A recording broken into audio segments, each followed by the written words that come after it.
Okay sir. இப்போ வந்து இந்த பொருளாதார சரிவு பத்தி நம்ம ஏற்கனவே கடந்த வாரத்துல வந்து பேசியிருந்தோம் சார். இப்போ இந்தியா மற்றும் அண்டை நாடுகளான பாகிஸ்தான், பங்களாதேஷ், அப்புறம் இலங்கை இங்கெல்லாம் வந்து பொருளாதாரம் எப்படி இருக்கும் சார்?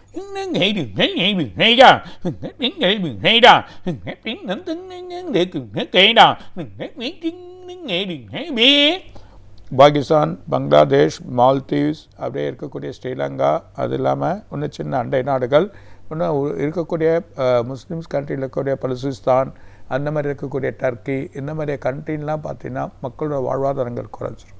ஸோ மக்கள் ரொம்ப கவனமாக இருக்கணும். அந்த கண்ட்ரியோட எக்கனாமிக்கை டெவலப் பண்ணுறது ரொம்ப இம்பார்ட்டன்ட். ஸோ அது இல்லாமல் உணவு வழிகள் இப்போயே ஏறி போச்சு, ரொம்ப கஷ்ட நிலைமையில் இருக்காங்க. அவங்களோட கஷ்டத்தை நம்ம போக்குறது ஒரு வழி. அண்டை நாடுகள் அவங்களுக்கு உதவி பண்ணி செயல் பண்ணி அவங்களோட கஷ்டத்தை போக்குறதுக்கான வழிகள் பண்ணால் தான் அவங்க வாழ்வாதாரம் நல்ல உயரும். அதுக்கான நிலைமை. ஏன்னா இல்லைன்னா அந்த வாழ்வாதாரம் குறைஞ்சி மக்கள் வாழ்கிற நிலையிலேருந்து வேறு நாட்டுக்கு போகிறதுக்கான வாய்ப்புகள் உண்டு. வேறு கண்ட்ரியில் எவாக்கெட் வாங்கும். ஸோ நெக்ஸ்ட் இயர் பார்த்திங்கன்னா இப்போது இந்த டிசம்பர்லேருந்து, ஸோ நெக்ஸ்ட் மந்த்லேருந்து எக்கனாமிக் ஸ்டார்ட் ஆக போகுது. எக்கனாமிக் க்ரைசஸ் வேர்ல்டில் மிகப்பெரிய அளவில் வரப்போகுது. ஸோ அது இல்லாமல் பிப்ரவரி மாதம் வரைக்கும் பெரிய க்ரைசஸ் இருக்க போகுது. இந்த க்ரைசஸ்க்கு இவங்கெல்லாம் இந்த ப்ராப்ளம் ஆகிறதுனால இன்னும் சில பொருட்களை வாங்க முடியாது போகும், இல்லை அத்தியாவசிய பொருட்கள் எக்கச்சக்கமாக ஏறத்துக்கான வாய்ப்புகள் உண்டு. ஸோ உணவு சம்மந்தப்பட்ட பொருட்கள் ரொம்ப ஏறத்துக்கான வாய்ப்புகள் அதிகமாக இருக்குது. அதனால் மக்கள் ரொம்ப கவனத்தோடு. ஸோ எல்லா கண்ட்ரியும் நம்ம செய்யலாம். இந்தியாவுக்கும் அந்த எக்கனாமிக் இருக்குது.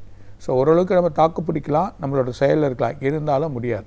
ஸோ ரொம்ப கேர்ஃபுல்லாக இருந்து வழி பண்ணுங்கள். நல்ல வழிகள் அவங்களுக்கு கிடைக்கும். பேட் விஷயம். ஆனால் இந்த அண்டை நாடுகள் ரொம்ப இவங்கெல்லாம் வந்து ரொம்ப கேர்ஃபுல்லாக இருங்க. அது இல்லாமல் நிறைய சின்ன கண்ட்ரியாக இருக்கக்கூடிய முஸ்லீம் கண்ட்ரி, சின்ன கண்ட்ரியாக இருக்கக்கூடிய ஆஃப்ரிக்கன்ஸ் கண்ட்ரி, இவங்கெல்லாம் கொஞ்சம் ரொம்ப கேர்ஃபுல்லாக இருந்து ஹேண்டில் பண்ணாங்கன்னா கண்டிப்பாக. அது இல்லாமல் நம்ம நாடுகளும் சரி, அடுத்த நாடுகளும் சரி, அமெரிக்காவும் இருக்கணும், இவங்கெல்லாம் உதவி பண்ணுறது நல்லது. மக்கள் நேயத்தை பார்க்கணும், மக்களோட வழியை பார்க்கணும். மக்கள் நேயத்தை பார்த்தோன்னா இவங்களை எல்லாரையும் காப்பாற்றுறதுக்கான வாய்ப்புகள் இருக்குது. இல்லைன்னா ரொம்ப கொஞ்ச நாள் ஒரு 2-3 இயர்ஸ் கஷ்டப்பட வேண்டிய ஒரு சூழ்நிலைகள் ஏற்பட போகுதுன்றதை சொல்கிறாங்க.